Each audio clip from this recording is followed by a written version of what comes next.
మధ్య తరగతి ఒక అద్భుతమైన ఒక బ్రాహ్మణ కుటుంబంలో పుట్టిన కుర్రాడు వచ్చి గబ్బర్ సింగ్ సినిమా తీసా అంటే ఇది ఏం టాలెంట్, ఎవరబ్బాయి ఇలా దాసనాడు రావా ఏనా?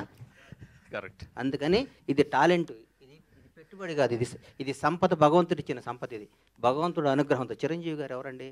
ఒక మామూలు వెంకట్రావు గారు కానిస్టేబుల్, హెడ్ కానిస్టేబుల్ కొడుకు, భారతదేశాన్ని శాసిస్తూ రాబోయే 4-5 తరాలకి బేసేసి ఒక చిరంజీవి అనే పేరు రాబోయే 100-150 ఏళ్ళు కూడా పలానా టైంలో మెగాస్టార్ చిరంజీవి అనే ఉండేవాడు.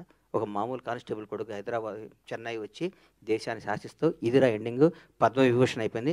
ఆయన రేపు మాప భారతరత్న కూడా ఇస్తారు ఆయనకి. భారతరత్నగా ఆయన రిటైర్డ్ అవుతాడు. అట్లా చరిత్రలో కొందరే ఉంటారు. కొన్ని లిమిటెడ్ భగవంతుడు. కొన్ని ఈ మధ్య మా ఫ్రెండ్ని అడిగా, ఈ వాచ్ ఎంత అంటే 40 కోట్లు అన్నాడు పెట్టుకుంటే. లలిత జ్యువెలరీ ఒక ఫ్రెండ్ ఆయన అడిగితే అదేంటన్నా లిమిటెడ్ ఎడిషన్ 8 చేశాడన్న ఉంటాయన్నా, తర్వాత చేయరా అన్నాడు. అట్లాగే భగవంతుడు కొన్ని లిమిటెడ్ ఎడిషన్ మనుషులను పుట్టిస్తాడు. ఒక చిరంజీవిని, ఒక పవన్ కళ్యాణ్ని, ఒక రేవంత్ రెడ్డిని, ఒక చంద్రబాబు నాయుడిని, ఒక నరేంద్ర మోడీని, ఇట్లాంటి లిమిటెడ్ ఎడిషన్ కొందరు 130 కోట్ల మంది ఈ భారతదేశంలో కొందరు లిమిటెడ్ ఎడిషన్ కొన్ని పీసులు ఉంటాయి. ఆ పీసులు మనం గౌరవించాలి, పూజించాలి, ప్రేమించాలి. కానీ ఆన్లైన్ మనలాగా అనుకుంటే మనం అంత ఎవరు అంటారు. థ్యాంక్ యూ గణేష్ గారు. బాయ్ అన్న. గణేష్ గారు సారీ అన్న. సార్ గణేష్ గారు ఒక క్వశ్చన్ అండి. గణేష్ గారు ఒక క్వశ్చన్ అండి.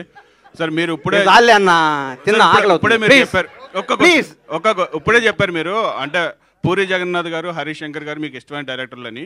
పవన్ కళ్యాణ్ గారు గబ్బర్ సింగ్ మీకు పిలిచి ఇచ్చారు సినిమా. రేపు పవన్ కళ్యాణ్ గారు వాళ్ళ అబ్బాయిని అకీరాని హీరోగా ఇంట్రొడ్యూస్ చేస్తున్నారు కదా, ఆ అవకాశం మీకు ఇస్తే ఏ డైరెక్టర్ చేస్తారు అన్న? ఇప్పుడే మన తమ్ముడికి చెప్పే కదన్నా, తిరుపతి దర్శనం ఉంటే చేసుకోరని. అట్లాంటి అవకాశం ఊహించుకుంటేనే ఆనందంగా ఉందన్న.